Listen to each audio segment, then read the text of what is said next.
Is plant-based diet healthy?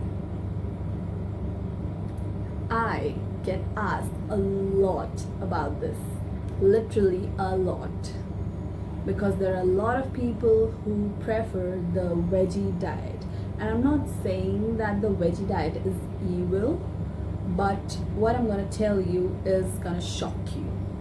So for 400 million years, we thought that plants are the nicest creatures on this planet. They cannot protect themselves from predators, be it animals, insects, or us human beings, and that anyone can eat them.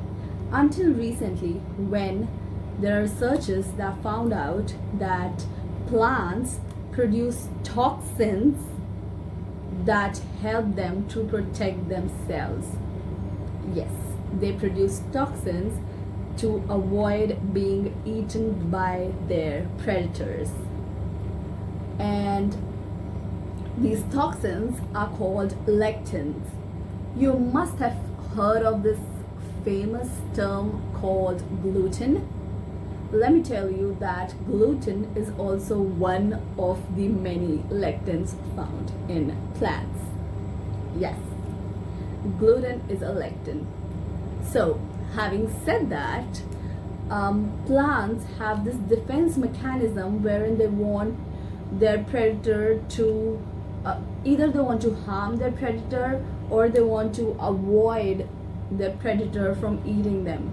And how they could do that? They could either cause, like the famous term, you've got loose motion or you've got leaky gut, is all because of lectins. Or there are some lectins that would harm your immune system.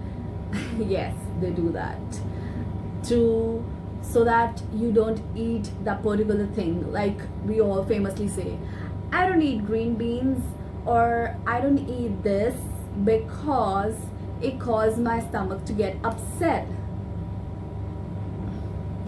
That is what lectin does to you. So yes, I'm not saying that all plants are evil. There are a lot of plants that are actually beneficial to us and are actually providing us great medicines. But then there are a lot more of those that are actually harming us. Stay tuned for the video series of this, because I must tell you that you must not, at any cost, you must not miss these videos, as these can help you live a longer, healthier life. See you in my next video. Until then, stay healthy.